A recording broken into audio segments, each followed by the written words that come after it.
Castelo forte é nosso Deus. Queridos irmãos, eu quero convidar você a abrir a palavra na Epístola de Judas. Esse tem sido o nosso propósito, estudar os 25 versos do livro de Judas. Como tenho falado, nós temos estudado com certeza, sem nos preocupar com tempo, e sim com qualidade daquilo que nós podemos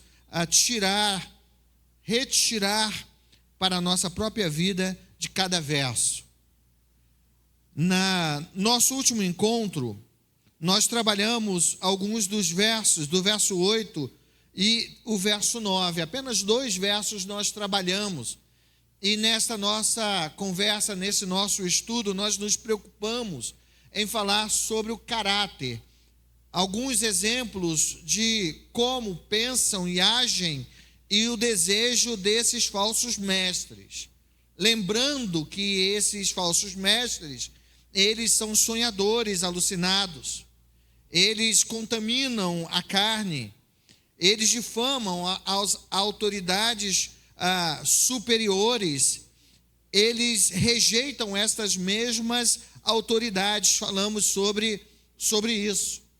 E vimos no verso 9 alguns exemplos do fim desses falsos mestres. Agora, o verso 11 ao verso 13, nós veremos outras qualificações ou outros atributos que são inerentes a esses falsos mestres. E o verso 10 já nos mostra algumas outras qualidades ou desmascara os falsos mestres e as suas obras. Então começa o verso 10 nos mostrando que estes, porém, quanto a tudo que não entendem. Então preste atenção nisso. Esta palavra, a tudo quanto não entendem, está se referindo ao Evangelho, ok? Então, o que Judas está dizendo é que esses falsos mestres, eles não compreendem o Evangelho no seu cerne. Eles ignoram as verdades espirituais que o Evangelho traz. Preste atenção nisso. Eles até conhecem, de forma humanamente falando, eles conhecem. Eles sabem ler e perceber e já ouviram a respeito do Evangelho. Mas apesar de ver e ouvir a respeito do Evangelho, de fato eles desconhecem a aplicação espiritual do que eles estavam vendo, escutando de apóstolos e também de líderes da igreja. Então eles são ignorantes espirituais. Eles ouvem, mas não compreendem. Eles não estão aptos para discernirem as coisas espirituais. Então, não adianta saber, não adianta ler. O Evangelho é poder de Deus. Eu posso ler isso, mas se eu não for iluminado, inspirado pelo Espírito Santo, para compreender o que significa dizer que o Evangelho é poder de Deus, apenas repetir como um papagaio aquilo que está escrito nas Escrituras não tem validade nenhuma. E muita gente vive dessa forma. Leem, percebem o texto, mas não conseguem atinar espiritualmente. É isso que Judas está dizendo, que esses falsos mestres, eles não conseguiam entender. E por não entender, mais uma vez, ele vai usar o termo difamar. Eles mentem, eles não entendem, eles inventam, sabe? A ideia, né? Eu não entendi isso. Aí o camarada vai lá e inventa algo sobre aquilo que não é verdade. Ele acrescenta. Ele diz assim, tá, espiritualmente ele não entendeu, mas eu vou inventar, eu acho que é isso. Então eles difamam o evangelho, difamam o ensino. E ele vai continuar no verso 10 ainda, sobre o caráter desse. E quanto a tudo o que compreende por instinto natural, e aqui é algo muito importante. Essa parte do verso 10, ela está ligada à primeira parte. Eles não entendem. Por não entender, difamam. E quanto a tudo o que compreendem por instinto natural. Então, o fechamento. Como que é o entendimento deles a respeito do evangelho? Apenas natural. Superficial. Eles não têm um conhecimento aprofundado. Não é algo do espírito. E é nesse caso que a letra mata. Quando a letra não está vinculada, associado ao poder do espírito. Não é assim que surgiram várias seitas, homens, líderes, dizendo que, como disse anteriormente, são sonhadores alucinados. No verso 8. Eles simplesmente não compreendendo a verdade absoluta do evangelho, porque não nasceram de novo. Quem compreende as coisas do espírito? Quem pode entender as coisas do espírito? Só quem nasceu do espírito. Se você não nasceu de novo, você pode ler, ouvir, mas não viver, porque não vai fazer sentido espiritual para você. E é isso que ele está dizendo. Essas pessoas, por não nascerem de novo, seu instinto é natural. Então, por isso, eles não entendem. E o que não entendem, eles falam mal. E aí ele continua, como brutos. E aqui a palavra bruto tem a ver com alguém que na sua mente é como um animal irracional. E aí ele está pegando bem pesado, né? Esses camaradas são embrutecidos. Ser bruto não é ser violento, não é esse sentido. É o sentido de uma ignorância plena. A ignorância desses camaradas a respeito do que é espiritual é quase animalesca. É como um animal que vive por instinto. Eu acho que até os meus lindos cachorros, eu tenho 3, acho que são menos animais do que esses falsos mestres. Então eles são brutos sem razão. Até nessas coisas se corrompem. E aqui Judas ele não amansa, sabe? Ele não é politicamente correto. Hoje está isso, né? A gente ouve, não, o crente tem que ser politicamente correto. O crente não pode, o cristão não pode chegar, ver o erro e dizer, isso é um erro, porque é politicamente correto. Essa é a verdade dele. Pode até ser a verdade dele ou dela, né? Mas não é a verdade das Escrituras. Então, o Judas, ele não é politicamente correto, ele é direto. Porque o que está em risco é a vida espiritual de muita gente naquelas igrejas. Gente boa, que está sendo conduzido, aliciado, envenenado por esses falsos mestres. Aí não pensem que eu voltei atrás, tá? Porque há algum tempo atrás, trazendo essa palavra sobre os falsos mestres, eu afirmei que o falso mestre não é aquele que não conhece as Escrituras ou acha de forma voluntária ou de forma romântica que as Escrituras dizem a tal respeito. Eu já contei aqui, se não contei, eu vou lembrar de novo, qual é um exemplo de alguém que não é um falso mestre, que apenas não compreendeu ainda as Escrituras ou um texto específico. Há muitos anos atrás eu era pastor, logo no início do meu ministério, lá em Parque São Vicente, em Belfor Roxo. E eu estava indo andando da minha casa para a igreja de Parque São Vicente.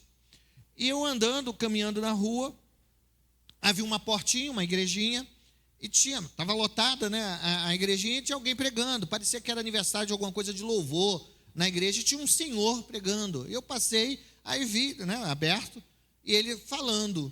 E aí ele estava pregando sobre um texto muito, muito bonito, que é a ressurreição, ou o filho da viúva de Naim que volta à vida. Lembra desse texto, né? E aí você lembra, talvez possa lembrar do contexto. E ele pregando, e eu continuei andando, e ele disse: prestem atenção como o louvor é maravilhoso. Como no meio do louvor Deus habita. Como Deus fala e faz milagres no meio do louvor. A criança estava morta.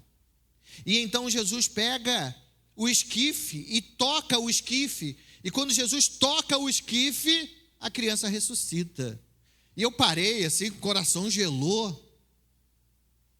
Aquele homem, por ignorar o texto, por não conhecer, ele estava dizendo que o esquife era um instrumento musical.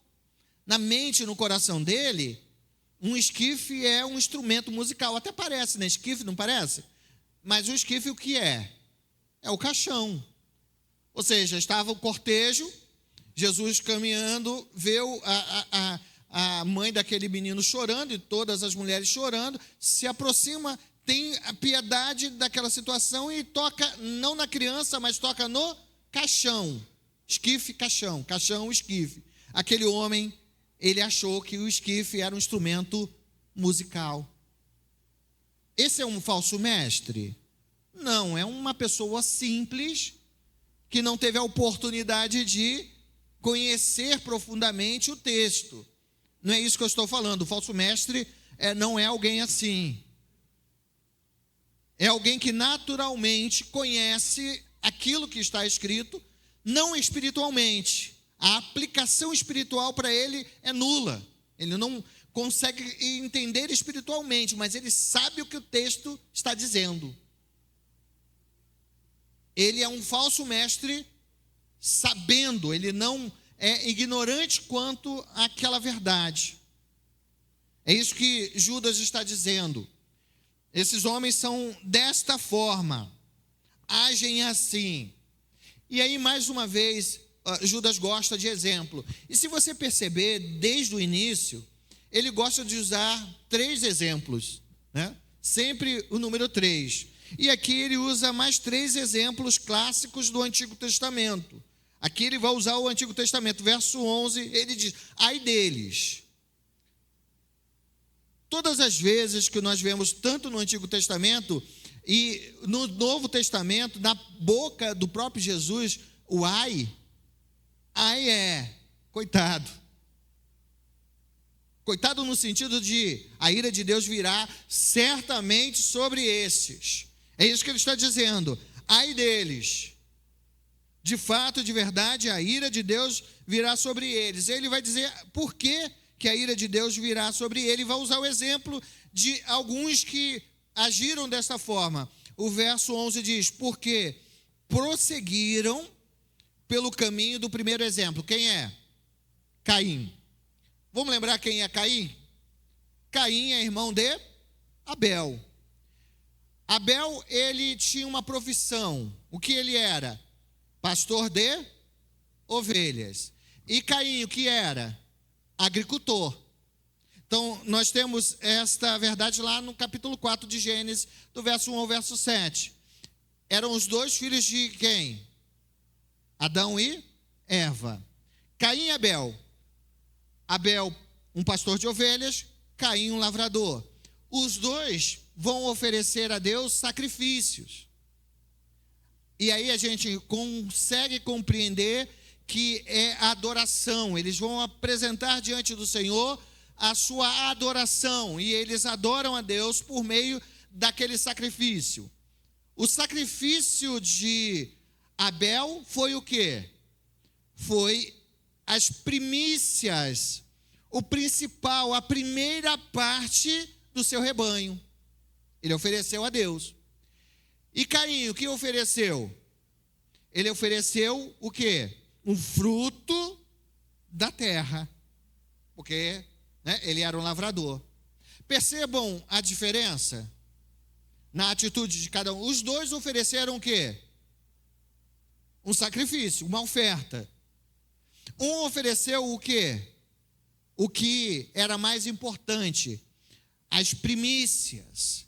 E quando eu olho para essa ideia das primícias, algo que lhe custou algo que era importante, o melhor que ele tinha, ele ofereceu ao Senhor. Isso quem?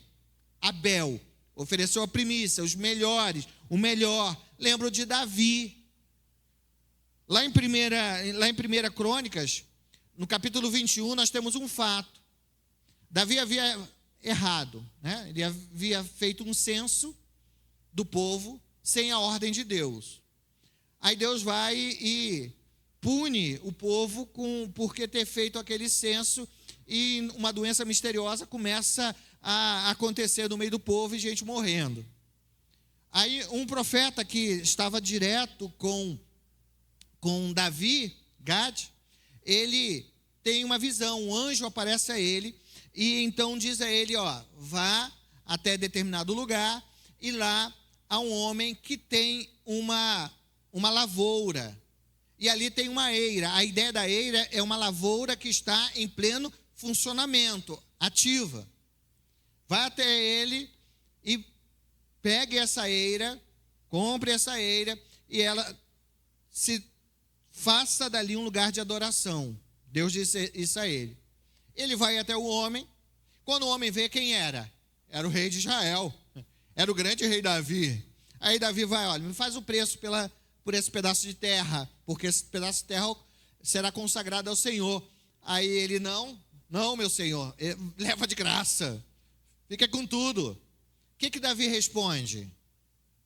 Eu não darei nada ao Senhor que não tenha me custado. Davi estava ali para dar o melhor.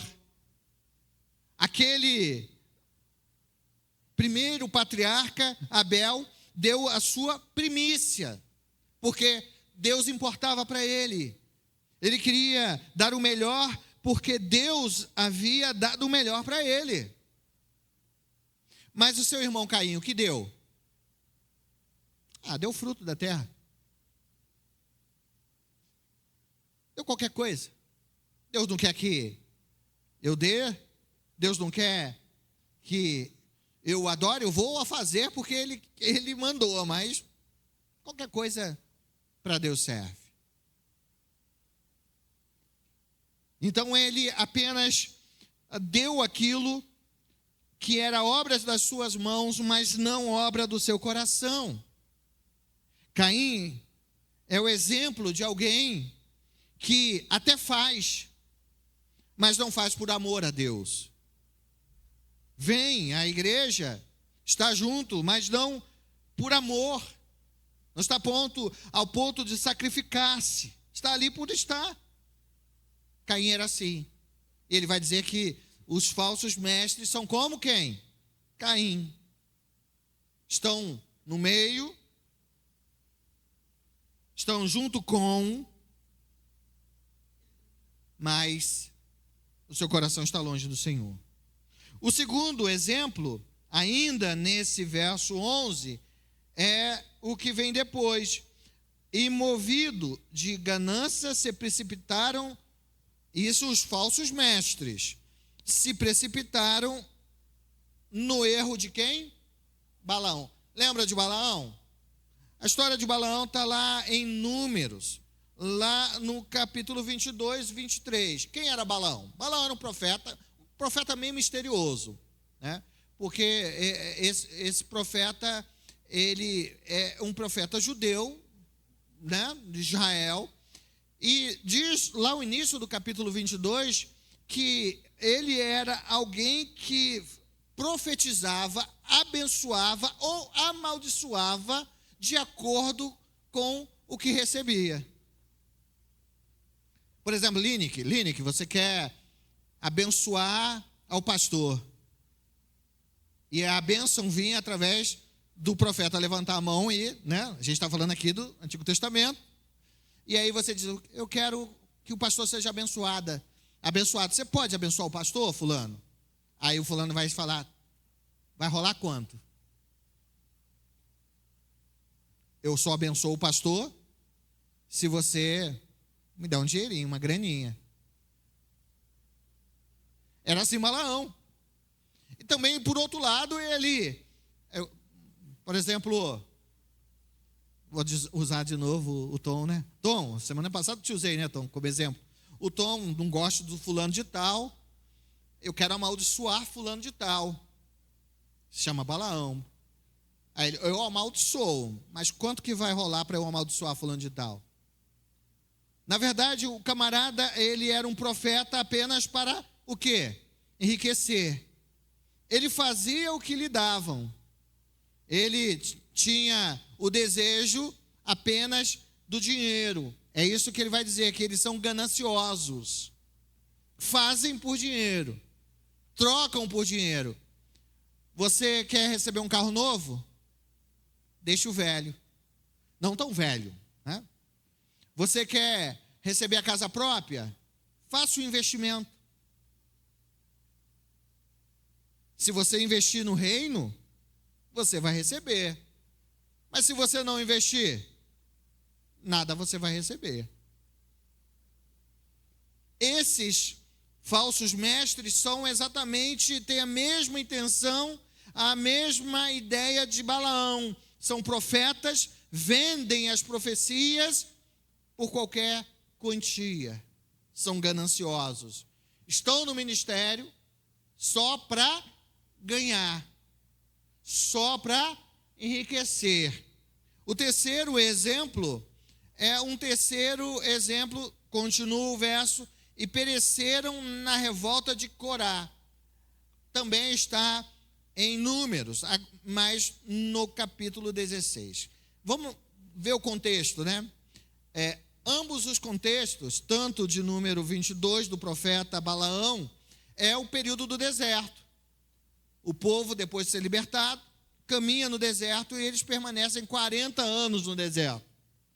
E a história de Balaão é uma dessas histórias.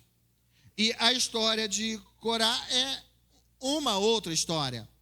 Capítulo 16 conta o seguinte: quem era o líder maior? Moisés era o líder maior, aquele que foi escolhido por Deus para ser usado por Deus, para libertar o povo e conduzir o povo pelo deserto até a terra prometida. Ele era o líder espiritual. Foi ele que subiu, né, no monte e recebeu lá as tábuas da lei. Foi ele que trouxe as leis morais, as leis cerimoniais para o povo. Ele tinha intimidade com Deus, nós sabemos. Ele era o líder daquele povo. Mas tinha Arão. Arão era seu irmão. Ele também era um líder espiritual, mas era um líder espiritual num sentido abaixo de Moisés. E Corá, ele chama um grupo de 250 pessoas lá, que eram líderes naquele tempo, e Corá era da família de levítica, ele era um levita, um sacerdote. Ele se insurge, ele diz: não, peraí, nós somos um povo santo, um povo perfeito, nós somos um povo de Deus. A gente não precisa da liderança de Moisés, nem tampouco de Arão. Quem colocou ele como líder? Quem chamou eles a liderar a gente? A gente melhor. Há líderes melhores entre o povo. Quem era o líder melhor? Era ele. Então ele queria usurpar, ele queria tomar a liderança de Moisés e Arão. Essa era a intenção deles. Ficar no lugar daqueles profetas ou daquele grande homem de Deus, aqueles grandes homens de Deus que foram chamados por Deus. Lembra lá, Moisés foi chamado por Deus, viu a manifestação de Deus e Deus o escolheu. E esse camarada, junto com um grupo que ele arregimentou, ele conseguiu comprar essas pessoas compraram a ideia dele, eles queriam tomar à força a liderança. Você lembra o que acontece?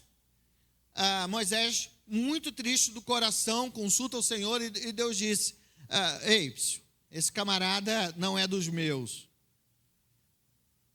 E aí naquele dia, da grande revolta de Corá, a terra tragou mais de 250 daqueles homens. E Corá também foi, e todos os seus. Aqui, então, o que nós vemos? O Judas está dizendo que esses falsos mestres, eles desejam, eles querem o poder a qualquer custo, estão dispostos a tirarem homens, servos de Deus, da liderança, porque simplesmente querem o quê? O poder. Esses falsos mestres, eles estão aqui, nesse texto, e são comparados a esses 3 tipos de pessoas. Forte, né? Forte. Aí desses que não servem a Deus com alegria no seu coração, com amor no seu coração, como Caim. Fazem a obra, mas fazem a obra de forma relaxada. Aí daqueles que são como Balaão, vendidos, vendem-se por qualquer coisa, querem simplesmente o dinheiro, a fama, ou como Corá, que é um sacerdote e que queria tomar o poder que não era dele. Esses são os falsos mestres. Agora, a partir do verso 12, Judas vai mudar um pouco o foco, mas, mais uma vez, ele deseja desmascarar os falsos mestres.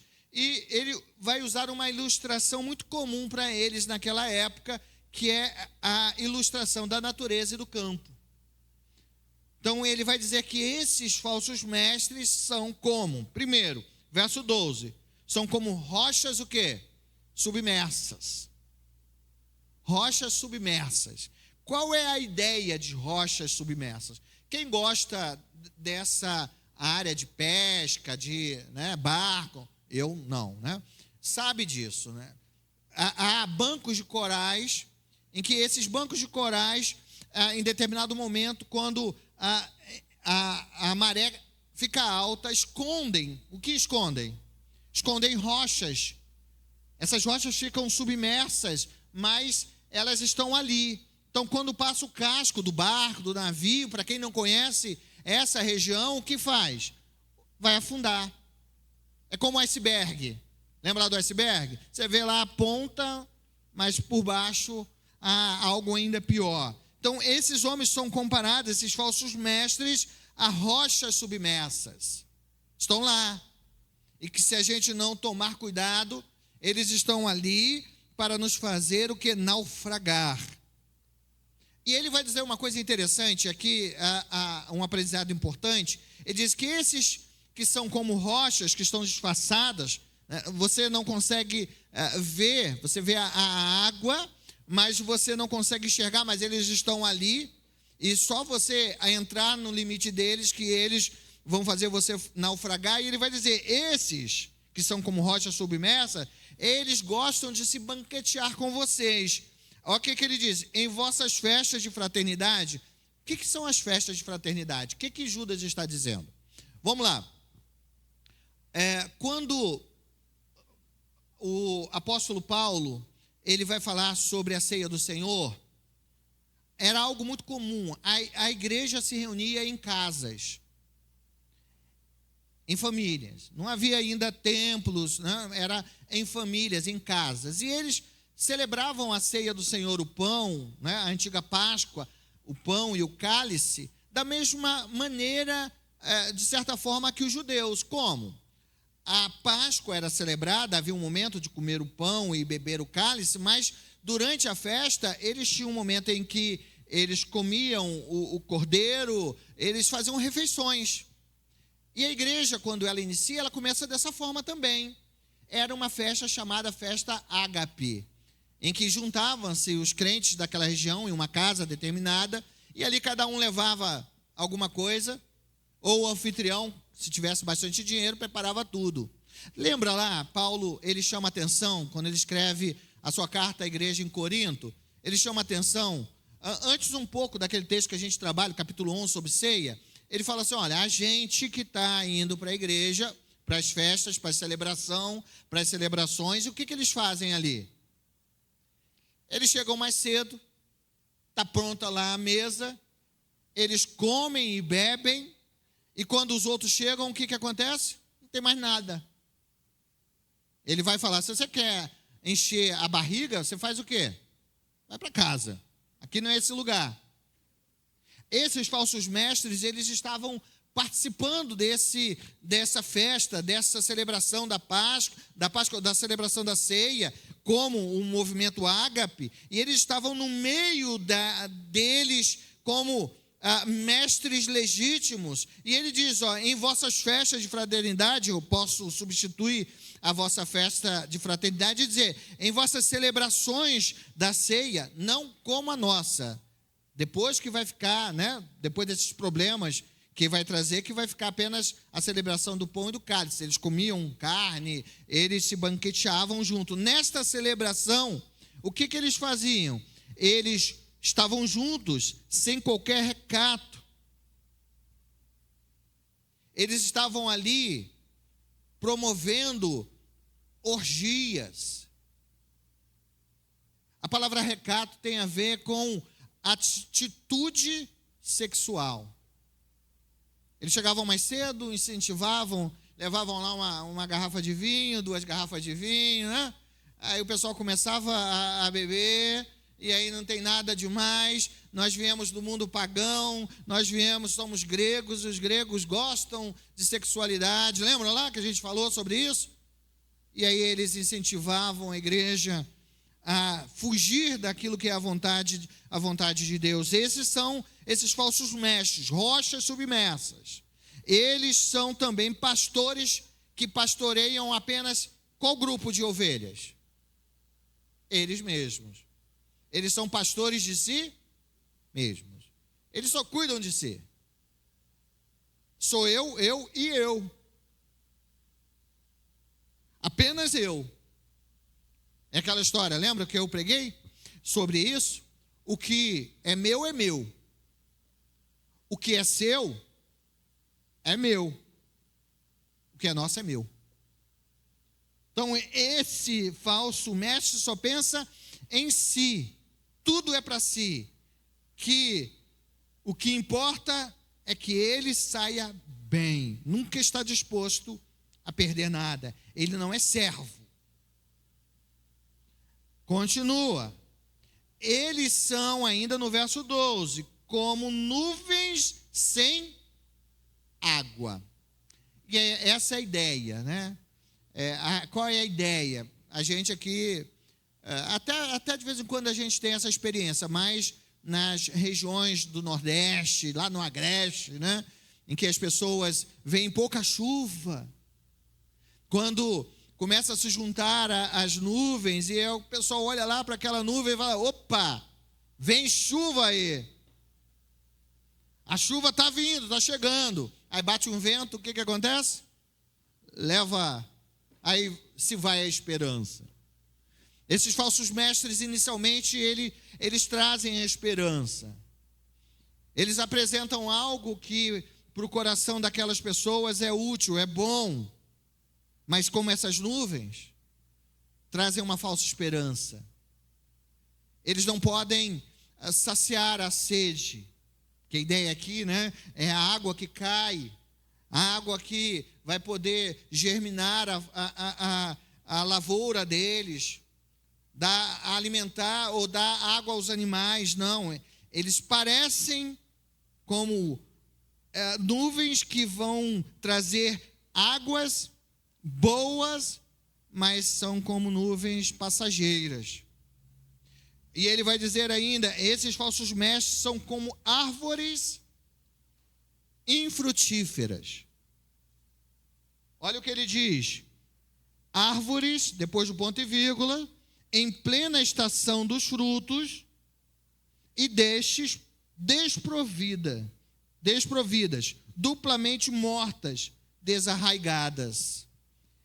Então, esse texto, quando eu li esse texto, eu pensei, ele está lembrando de um fato. Lembra da figueira? Jesus está passando, quer um figo, e é claro, a gente sabe que com certeza era uma época em que o figo estava no período, era o período da fruta. Jesus passa, vê aquela árvore e ela estava desprovida de figo. O que Jesus faz? Amaldiçoou aquela árvore. No outro dia ela estava morta. Os falsos mestres são assim, são árvores que não dão frutos, infrutíferas. Somente servem para quê? Ser cortada e lançada no fogo. Falso mestre é isso. É uma árvore que não dá frutos. E a árvore que não dá fruto, ela é cortada. E ainda, ele continua no verso 13. São como ondas bravias do mar. Poeta, né? Ondas bravias do mar. E as ondas bravias, as ondas impetuosas, eram essas ondas que causavam medo, terror a quem? A todo navegante, a todo pescador. Lembra lá de Jesus? Jesus manda que seus discípulos atravessem o mar da Galileia em barco, e no meio do caminho há uma grande tempestade. As ondas fazem o quê? As ondas enormes, por causa dos ventos, elas estão dando com força no casco do barco dos discípulos, e o barco começa a naufragar. Esses falsos mestres são também como estas bravias ondas do mar, que espumaram para as suas próprias sujidades. E por fim, ele vai dizer que eles são como estrelas errantes. A ideia de estrelas errantes aqui são estrelas cadentes. Quem aqui já viu uma estrela cadente? Já viu como é que é? Ela é bonita. Não é bonito? A gente vê passando rápido, passou. Só, é maneiro. Vi. Serve para quê? Nada, porque depois ela desaparece. Ninguém sabe para onde foi. Os falsos mestres são como essas estrelas que em determinado momento ela passa brilhando, não é? Não passa brilhando no céu? Se ela não brilhasse, a gente não as via. Mas elas passam brilhando e no final da conta ela apaga. Apagou. Sumiu. E é isso que ele vai dizer. São como estrelas errantes, para os quais tem sido guardado a negridão das trevas. E é interessante que ele encerra mais uma vez sendo direto e duro. Não há rodeios, como não houve para Pedro, quando traz a primeira carta e a segunda carta, e principalmente a segunda carta falando mal dos falsos profetas, assim como o apóstolo Paulo, quando escreve aos Gálatas. E cada um dos textos, ele é direto, eles são diretos. E aqui ele vai ser direto mais uma vez, vai dizer, para sempre. As densas trevas são o destino dos falsos mestres, não por um dia, não por 2 dias, não por 3 dias, mas para sempre. E eu quero encerrar com esse para sempre, lembrando a você de uma verdade bíblica que falsos mestres deturpam. Que verdade bíblica é esta que muitos falsos mestres deturpam? O final, o grande final daqueles que morrem sem Cristo. Para algumas seitas, e eu vou lembrar uma aqui de cabeça, os Testemunhos de Jeová, eles creem na aniquilação da alma. O que é a aniquilação da alma? Se você foi mal aqui, e você morre sem Cristo, a sua alma, seu espírito é aniquilado, você deixa de existir. Para eles, não existe inferno, nem para eles existe o que chamamos, que o livro de Apocalipse vai falar sobre a danação eterna. Quando uma doutrina dessa é anunciada, parece, e se fosse o fato, aí eu poderia dizer, parecia injustiça da parte de Deus. O cara, o sujeito, ou a pessoa, viveu uma vida depravada, má. E aí a gente não precisa levantar a mão aqui para você me dizer quem você conhece ou já viu que vive essa vida depravada e má. Ok? Guarda para você. Mas a gente é assim. Há pessoas que vivem a vida longe de Cristo, no caminho largo, vivendo de fato, de verdade, a porta estreita, a porta larga, o caminho largo. Vivem sem Cristo, fazendo o mal.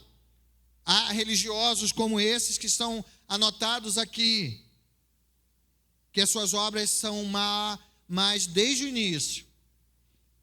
Esses, a Bíblia diz, que viverão eternamente sobre a ira de Deus. Se não fosse assim, se Deus exterminasse, eles deixassem de existir, seria um prêmio para eles. Vou fazer tudo o que tem que fazer, não vou sofrer pós-morte. Seria fácil? Mas isso também traz para nós um alento no nosso coração por saber e entender que aqueles que fazem mal contra a igreja de Cristo, que perseguem a igreja de Cristo, eles sofrerão as penas destinadas a ele pelo século dos séculos. Eu quero que você saia dessas aulas conseguindo enxergar e visualizar sem a minha ajuda. Você não precisa, pastor, eu ouvi isso. Pastor, eu ouvi isso. Isso é verdade? É o evangelho ou é o falso evangelho? Você não vai precisar me ligar, me mandar um WhatsApp, porque você vai conseguir identificar a mensagem dos falsos mestres, tanto por sua atitude, quanto por aquilo que pregaram e anunciaram. Que Deus nos abençoe e fortaleça, que nós possamos aprender e conhecer, para que, aprendendo e conhecendo, nós venhamos a fugir da aparência do mal, a fugir deles. E como eu disse, o nosso aprendizado é para que venhamos a crescer na graça e no conhecimento, fugindo de tudo aquilo que as Escrituras proíbem, mas também que nós tenhamos aptidão, força, coragem para aqueles que estão sendo conduzidos pelos falsos mestres, nós os arrebatarmos das mãos desse. A igreja é chamada para pregar o evangelho e fazer discípulos, não de si mesmos, como os falsos mestres, mas discípulos de Cristo Jesus. Que Deus nos abençoe. Quero convidar você a fechar os seus olhos. Nós vamos orar, agradecendo a Deus por essa oportunidade que Ele nos deu, nos tem dado, de conhecer ou desmascarar os falsos mestres. Querido Deus, bendito seja o Teu nome, porque dia a dia, em cada texto, em cada verso, nós nos aprofundamos mais em conhecer o caráter e a obra, a intenção desses falsos mestres, que assim como estavam naquele período bíblico, com roupagem, sim, nova roupagem, estão entre nós, enganando, agindo dissimuladamente, com a intenção de lucro, fama, poder, o poder pelo poder. Ajuda-nos, ó Deus, ajuda-nos a resistir a toda a obra do maligno. Faça-nos conhecedores, ó Deus, da Tua vontade que é boa, agradável e perfeita. Que os nossos corações sejam santos e santificados pela Tua palavra.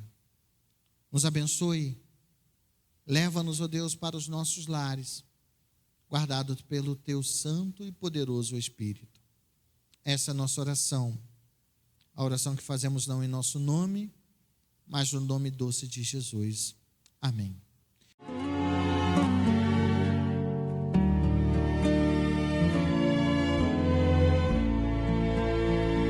Castelo forte é nosso Deus,